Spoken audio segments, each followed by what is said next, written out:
Old Testament is a book of history. Beginning in Genesis 12, it tells the story of Abraham and Sarah, who lived nearly 4,000 years ago. And the rest of the Old Testament is the story of their descendants, the people of Israel, how they settled in this land, and how they lived in war and peace with the nations around them, Syria, Egypt, Babylon. The Old Testament tells about real people, real places, real events from the ancient past. Archaeology also deals with the past, and over the last 100 years, archaeology has been of great value in bringing the Bible world to light. As archaeologists have excavated here in the Bible land, cities, whole civilizations have emerged from the past. And the more we can understand those ancient people, their language, their culture, their way of life, the better we can understand the Bible. As archaeologists began work here in the Bible land about 100 years ago, they found that ancient cities were built on hills that are called tells. The reason for this was that a city on a hill was easier to defend. Here, for example, is the tell of ancient Hazor, a town that Joshua captured and destroyed. Tel El-Hesse is the site where real archaeology began in the Bible land. Sir Flinders Petrie, an Englishman, began excavations here in 1890 and became the father of biblical archaeology. Petrie formulated the two principles that have guided archaeology ever since. First, these tells have strata, the ruins of different levels of civilization lying on top of one another like the layers of a cake.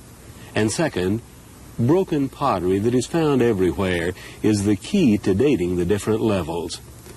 Tel El-Hesse is located on the Philistine plain where Israel struggled with the Philistines for centuries. At Lachish, also near the Philistine plain, Joseph Shulam explains how tells are formed. One built on top of the other and made a tell, made an artificial mound, especially when these cities were walled. These walls served as retainers for the debris inside, and they got built up, layer on top of layer. And so Lachish is a tell. And it is a tell that has about 13 different civilizations that have come and settled and resettled on top of each other. Sometimes the city was burned, like in the days of Joshua, as it is described in the book of Joshua, and leaves a layer of black soot that is very visible when you see that the archaeologists have come and dug a straight shaft through the tell, like through a cake, and there they are able to read the civilizations like they read the layers of a cake. Notice level 9. These ashes are from the Canaanite city that Joshua burned about 1300 BC. But let's go back to the days of Abraham and Sarah, who lived nearly 4,000 years ago. Abraham spent most of his life as a Bedouin, wandering with his flocks here in the hill country of Judea around Hebron and Beersheba.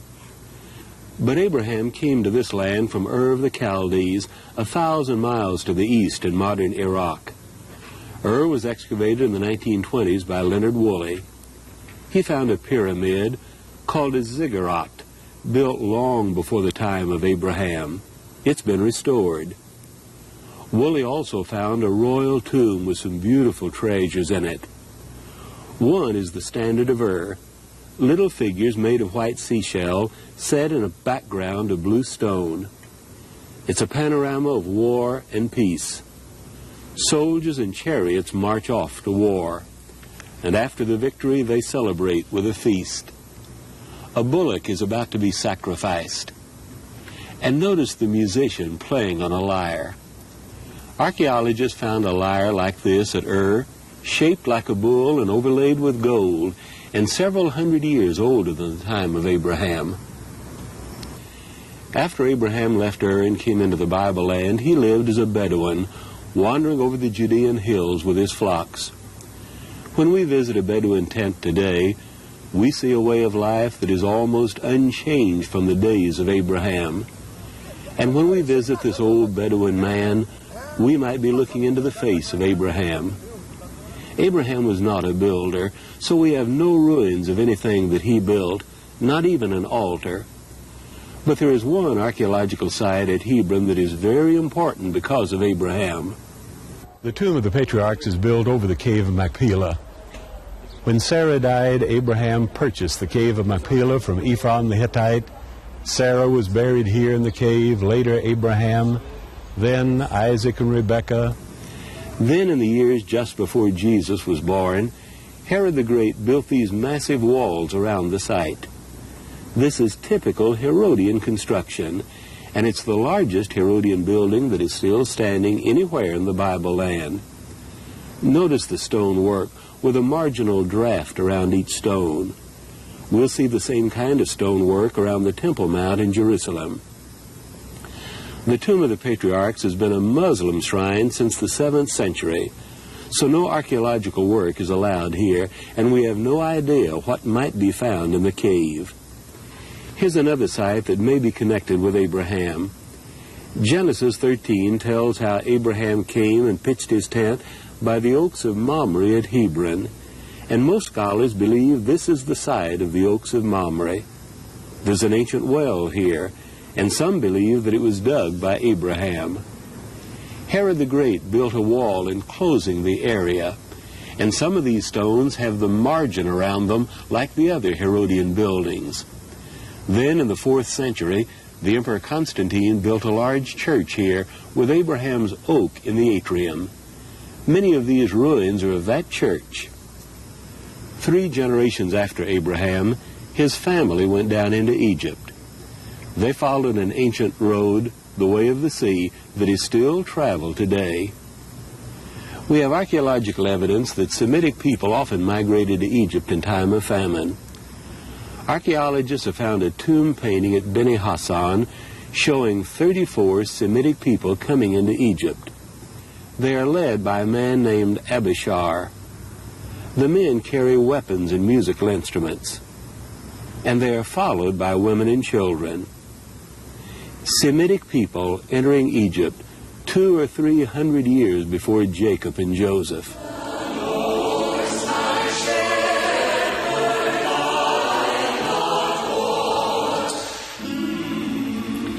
The next chapter in Old Testament history is the Exodus from Egypt and the conquest of the Promised Land, beginning here at Jericho. We're here at the old Roman road that used to lead into Jericho through Wadi Kelt. And as you can see, we're in the Judean desert still, but looking toward Jericho is the largest oasis in the Middle East. And that's why it became one of the most popular sites in ancient time and also in modern time. And it is the oldest city that archaeologists have discovered in civilization, 7,000 BC. There have been extensive excavations on the Tell of Jericho over the past 50 years.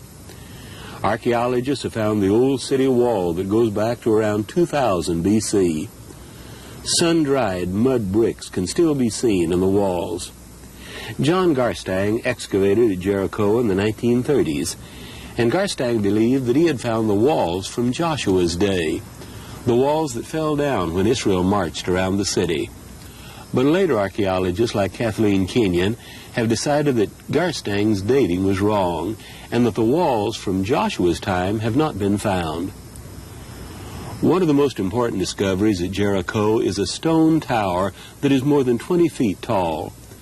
The tower is buried deep in the heart of the Tell, and this shows that it comes from a very early level of civilization. How old is it? Carbon-14 tests show that it was built around 7000 BC. And what was the tower used for? Archaeologists are not sure.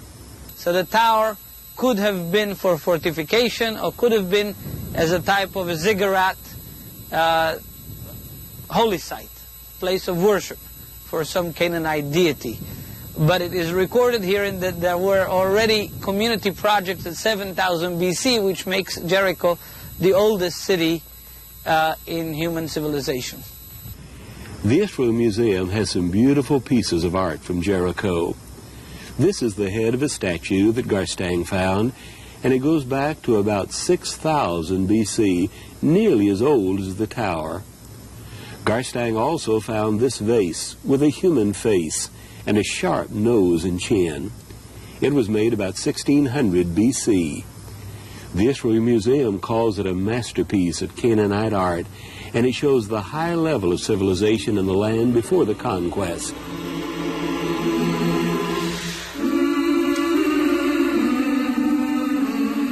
After Jericho, Joshua marched north and attacked Hazor.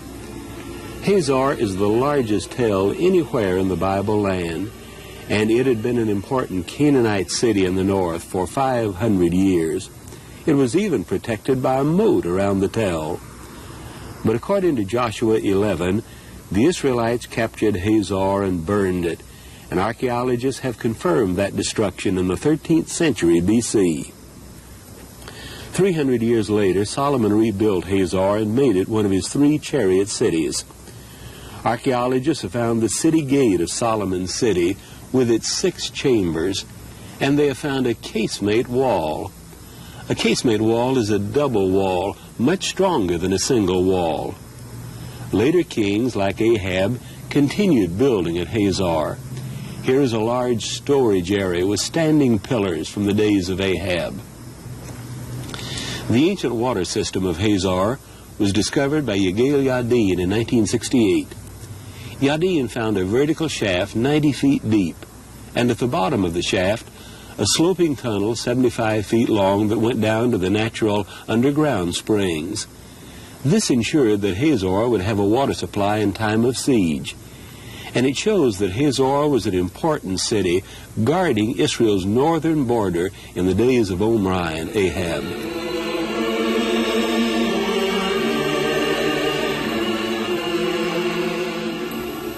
Megiddo is one of the most important archaeological sites from Old Testament times. This was a Canaanite royal city, 2000 BC, captured by the Israelites, then rebuilt and fortified by Solomon to be one of his chariot cities. Megiddo had a strategic location in the valley of Jezreel, or the valley of Megiddo, and it controlled the way of the sea, the most important trade route through the Bible land. Eliasub of Bethlehem has been a guide in the Bible land for 40 years, and he talks about Megiddo's importance. Well, Megiddo is one of the Canaanite royal cities, located on a crossroad, and it was very, very important city in the early days, especially for caravans passing by. Megiddo was excavated by the University of Chicago in the 1930s. They cut a deep trench through the tell, and they identified at least 20 different levels of civilization. Here is a large Canaanite altar built around 2500 BC and used for animal sacrifices. Nearby you can see the foundations of a Canaanite temple. According to 1 Kings, Solomon rebuilt Megiddo as one of his chariot cities. Here's the city gate on the northern side of Solomon's city. Solomon also built stables for his horses, and many stone mangers can still be seen among the ruins. This is the stables here where the 450 horses were kept, and this is what we call it a stone manger. It's very much, will explain the way the Lord was led in a manger in Bethlehem. That's where they used to put the sheaf, and here's the holier of the ring where they used to tie the horse. So this is a stone manger founded in the city of chariots of Solomon. There was a large grain silo near the stables. We can still see the ancient steps going down to the bottom of the silo. Megiddo also had a large tunnel to provide a water supply in time of siege. First, they dug a vertical shaft 90 feet deep down through the tell. The ancient steps going down the shaft can still be seen. Then a tunnel over 200 feet long was cut through the rock to a spring outside the tell. Finally, the spring was covered and concealed, so the only access to the water was from inside the city. Here's a beautiful piece of Canaanite art found here at Megiddo. It was done on ivory, 10 inches long, and it shows a Canaanite king, maybe the king of Megiddo, sitting on his throne. He holds a cup and a lotus blossom. The queen stands before the throne, along with a musician playing on a lyre. One of the king's soldiers brings 2 prisoners before him. They're naked and they're circumcised. This ivory goes back to about 1200 BC, so it may be a picture of one little Canaanite victory during Israel's conquest of their land.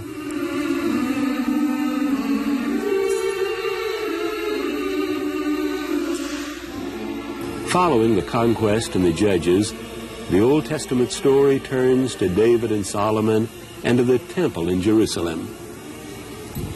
Let me tell you about a treasure from Solomon's temple that has recently been discovered. Jerusalem remained a foreign city, Jebusite fortress here in the Bible land, until the days of David when it was captured. And then his son Solomon built the temple about 1,000 years before Christ here on Mount Moriah, where the Dome of the Rock stands today.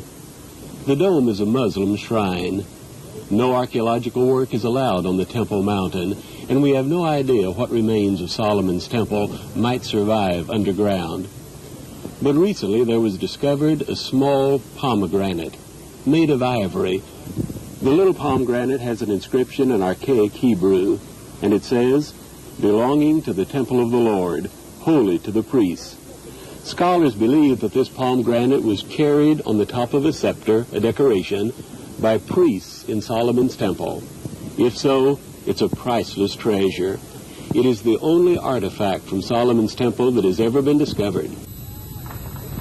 But as archaeologist John Wilson points out, many discoveries in the Bible land, like this pomegranate, show that the Bible tells about real people in real places. We start a fairy tale, we say, once upon a time in a faraway land there lived a king. But we know that's not a real place. It wasn't a real king. You come over to Israel, you dig, you find things that King Herod built. You find inscriptions with his name on them, or some other king from biblical times. And you know that you're not dealing with fairy tales. You're dealing with real places, with real people, with real events. And to me, that's the major value of archaeology. It gives us a context of reality around the spiritual truths of the Bible. As we think about these archaeological discoveries that relate to the Old Testament, we can see at least three ways that archaeology can be of value in studying the Bible. First, archaeology gives us a picture window into the ancient world. It shows us how people lived in the days of Abraham and David and Jesus.